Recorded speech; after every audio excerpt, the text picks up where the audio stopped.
Assalamu alaykoum, chers frères et sœurs, Ramadan est un mois béni, une période où chaque instant compte et où nos actes peuvent nous rapprocher d'Allah.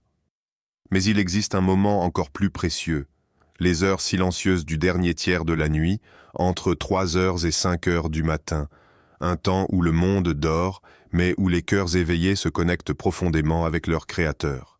Le prophète Mohammed a dit « Notre Seigneur descend chaque nuit au ciel le plus proche et dit « Qui m'invoque afin que je lui réponde? Qui me demande afin que je lui accorde? Qui implore mon pardon afin que je lui pardonne? Bukhari. » Aujourd'hui, découvrons ensemble 6 actions essentielles à accomplir durant ces heures bénies pour maximiser nos récompenses et nourrir notre âme. Avant de commencer cette vidéo, n'oubliez pas de liker cette vidéo, car cela nous donne beaucoup de force pour continuer à partager de contenus bénéfiques. Et je vous invite à vous abonner à notre chaîne et d'activer la cloche de notification pour rester informé de nos prochaines publications sur l'inspiration islamique. Merci et bonne vidéo. Premier, faire une intention sincère, niya. Ferme les yeux un instant, respire profondément. Imagine-toi debout, seul dans le silence de la nuit, prêt à accomplir un acte d'adoration. Mais avant même que tes lèvres ne s'ouvrent pour invoquer ton Seigneur, il y a une étape cruciale, invisible, mais essentielle, ton intention. Une intention pure, c'est la clé qui transforme un simple geste en un acte de lumière. Sans elle, les paroles sont vides, les prières sont des mouvements sans âme, et les bonnes actions deviennent des coquilles sans essence. Pourquoi je fais cela? Pour qui? Ces questions résonnent au plus profond de ton être. Allah ne regarde pas seulement ce que nous faisons, mais pourquoi nous le faisons. Dans un hadith célèbre, le prophète a dit « Les actions ne valent que par leurs intentions, et chacun sera récompensé selon son intention. » Bukhari. Réalises-tu la puissance de cette vérité? Une même prière peut être une élévation vers le divin ou un simple exercice physique. Une aumône peut être une porte vers le paradis ou un acte de fierté éphémère. Tout repose sur l'intention qui anime ton cœur. Le Coran nous rappelle cette réalité avec une clarté bouleversante. Et ils ne reçurent l'ordre que d'adorer Allah, lui vouant un culte exclusif en toute sincérité. Coran 98.5. Ainsi, avant d'accomplir quoi que ce soit une prière, une lecture du Coran ou une simple parole de bien, arrête-toi un instant. Pose ta main sur ton cœur et dis « Ô Allah, je fais cela uniquement pour toi, pour que tu sois satisfait de moi, pour me rapprocher de toi. » Une telle intention donne un poids immense à chaque action. Elle transforme un verre d'eau offert à un assoiffé en une source de bénédiction. Elle change une fatigue passagère en une épreuve méritoire. Elle convertit le quotidien en un chemin vers l'éternité. Ne sous-estime jamais la force d'une intention pure. Car dans l'obscurité de la nuit, comme dans la lumière du jour, Allah voit ce que ton cœur murmure avant même que ta langue ne parle. 2. Accomplir la prière de Tahajjud. La nuit enveloppe le monde d'un voile d'obscurité. Tout est calme. Seuls les battements de ton cœur résonnent dans le silence de la création. C'est un moment où le bruit des hommes s'efface pour laisser place à une autre voix, une voix intérieure qui t'appelle à te lever. Il y a un secret que seuls ceux qui se lèvent dans le dernier tiers de la nuit connaissent, un secret que le prophète nous a confié. La meilleure prière après les prières obligatoires est la prière de la nuit. Muslim. Pourquoi cette prière est-elle si spéciale? Pourquoi tant de cœurs se sont-ils trouvés apaisés dans la solitude de Tahajjud? Parce que c'est à ce moment précis que le Créateur des cieux et de la terre descend au ciel le plus proche et tend sa miséricorde à ses serviteurs. Ils s'arrachent à leur lit pour invoquer leur Seigneur par crainte et espoir, et ils dépensent de ce que nous leur avons attribué. Nulle âme ne sait ce qu'on a réservé pour elle comme réjouissance pour récompense de ce qu'elle faisait. Coran 32, 16, 17. Imagine-toi, seul, à genoux, dans le secret de la nuit, tes mains levées vers le ciel. Ton cœur, alourdi par les épreuves, se libère devant celui qui ne dort jamais, celui qui entend chaque soupir, celui qui sait ce que même ta langue ne peut exprimer. Tahajjud n'est pas une simple prière. C'est un dialogue intime avec Allah. C'est l'instant où les âmes en détresse trouvent refuge, où les cœurs troublés trouvent paix, où les âmes égarées retrouvent leur chemin. Alors, laisse tomber la fatigue. Réveille-toi un peu avant Fajr. Fais tes ablutions, purifie-toi. Place-toi face à ton Seigneur et offre-lui au moins 2 rakats, même si elles sont courtes, même si tes yeux sont encore lourds de sommeil. Ce ne sont pas tes mots qui comptent, mais la sincérité avec laquelle tu te tiens debout. Et durant une partie de la nuit, veille avec elle en prière, en offrande volontaire. Peut-être ton Seigneur te ressuscitera-t-il en une position de gloire. Coran 17, 79. Il y a une porte qui ne s'ouvre que la nuit, une lumière qui ne brille que pour ceux qui se lèvent quand le monde dort. Es-tu prêt à répondre à cet appel? 3e, faire du dhikr et des invocations. Dua. Il est 3 heures du matin, le monde est plongé dans un profond sommeil. Mais toi, tu es éveillé, non pas par hasard, mais par un appel silencieux venu d'en haut. Cette nuit, ton âme murmure. Elle cherche un refuge, une lumière, un souffle divin qui viendrait apaiser tes tourments. Tu lèves les yeux vers le ciel, il est vaste, infini, immuable, tout comme la miséricorde d'Allah qui enveloppe ses serviteurs à cet instant précis. Invoquez-moi, je vous répondrai. Coran 40, 60. Alors, laisse tes lèvres s'ouvrir doucement. Laisse ton cœur s'exprimer librement. Fais du dhikr. Subhanallah wa bihamdihi, Subhanallah al-Azim. Gloire et louange à celui dont la grandeur ne connaît pas de limite. Astagfirullah. Ô Allah, pardonne-moi mes fautes, mes faiblesses, mes égarements. La ilaha illa Allah. Il n'y a de Dieu que toi, seul refuge, seule vérité, seule lumière au-delà de toute obscurité. Ces paroles sont simples, mais elles résonnent dans l'univers comme un écho céleste. Elles effacent les péchés, soulagent l'âme, remplissent le cœur d'une sérénité indescriptible.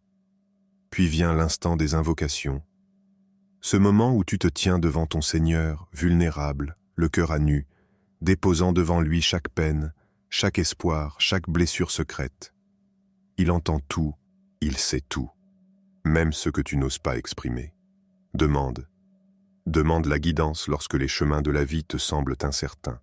Demande la paix intérieure quand les tempêtes du quotidien ébranlent ton cœur. Demande le pardon, car sa miséricorde dépasse tout ce que l'esprit humain peut concevoir. Demande pour tes proches, pour ceux que tu aimes, pour ceux qui souffrent.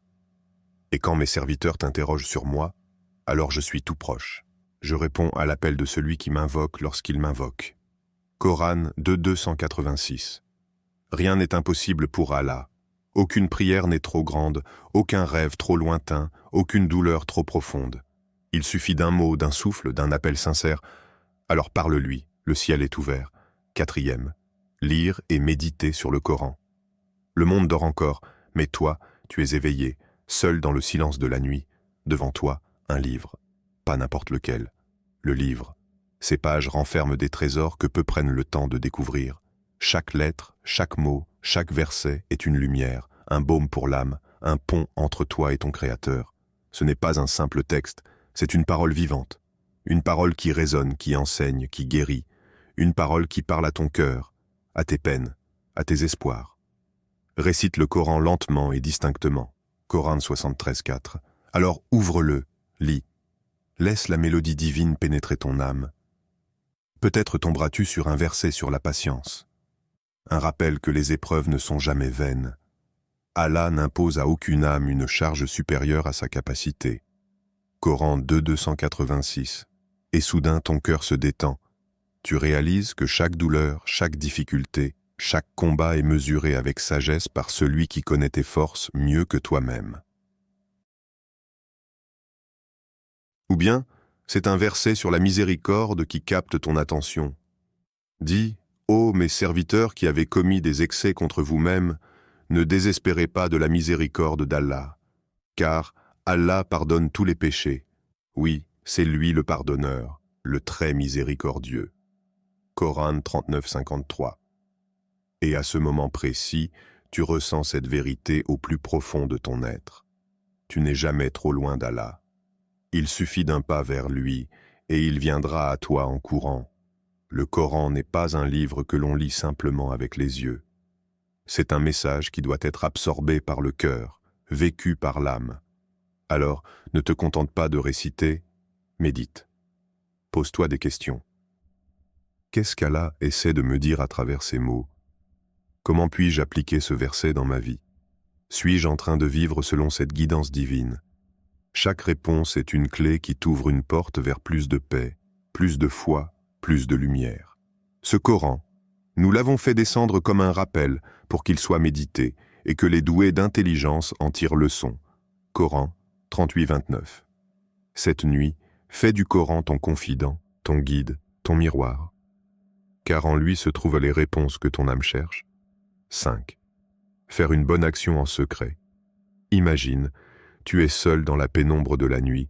Le monde ignore ce que tu fais en cet instant. Il n'y a aucun témoin, personne pour t'applaudir ou reconnaître ton geste. Mais Allah, lui, voit tout. Le prophète a dit, la meilleure aumône est celle donnée en secret. Boukhari. Il y a une sagesse immense dans cette parole. Une action accomplie dans l'ombre brille d'une lumière plus pure que 1000 gestes faits sous les regards du monde. À cet instant, ton cœur s'interroge. Que puis-je faire, moi, dans ce moment béni, pour mériter la satisfaction d'Allah?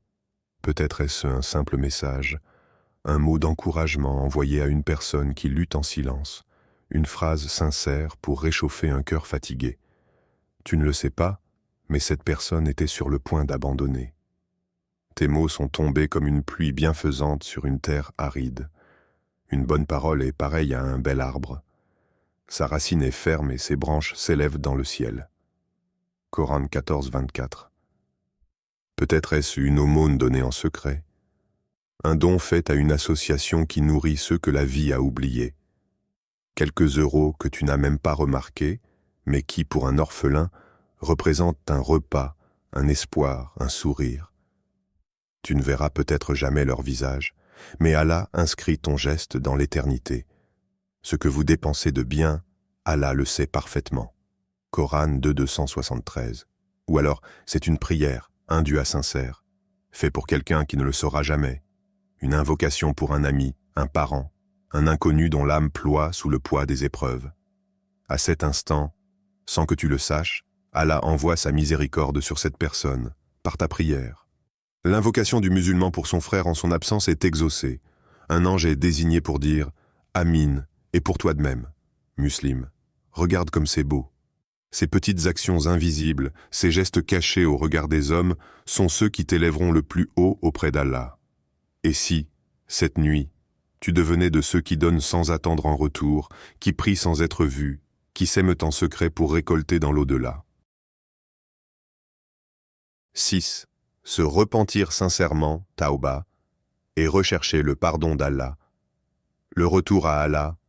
Quand l'âme pleure en silence, il est une heure où le monde dort encore, où le silence enveloppe la terre, et où seuls les cœurs éveillés entendent l'appel du Très-Haut. C'est le dernier tiers de la nuit, un moment où l'univers semble suspendu, comme si même les étoiles retenaient leur souffle. Ceux qui se lèvent à cette heure ne sont pas simplement des insomniaques, mais des âmes en quête de lumière, des cœurs qui ont compris que le pardon d'Allah est plus vaste que l'océan, plus profond que le ciel. Le prophète Nalise nous a laissé un secret que peu connaissent et encore moins pratiquent. Allah descend au plus bas du ciel chaque nuit et il dit « Qui m'invoque afin que je lui réponde? Qui me demande afin que je lui donne? Qui implore mon pardon afin que je lui pardonne ?» Muslim, pense à cette parole.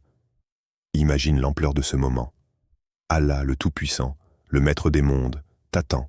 Il t'appelle. Toi, avec ton passé, avec tes fautes, avec tes hésitations, peu importe où tu en es, peu importe la lourdeur de ce que tu portes, il t'attend. Dis alors, Astaghfirullah wa atubu ilay. Pas simplement avec ta langue, mais avec ton cœur qui tremble, avec ton âme qui cherche un refuge. Le repentir n'est pas qu'un mot, c'est une porte qui s'ouvre vers un renouveau.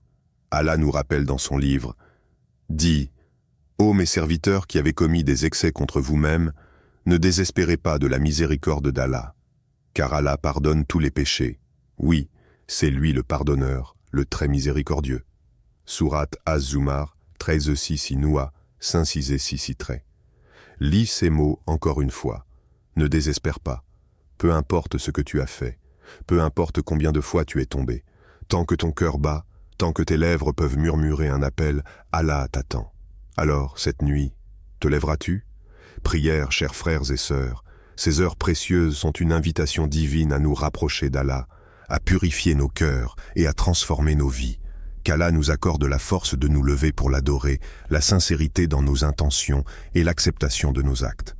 Ô Allah, guide nos cœurs, pardonne nos fautes, illumine nos vies de ta lumière et accorde-nous le paradis éternel. Amin. Si cette vidéo vous a inspiré, n'oubliez pas de la partager, de vous abonner et d'activer la cloche de notification pour ne rien manquer. Qu'Allah vous bénisse. Amin.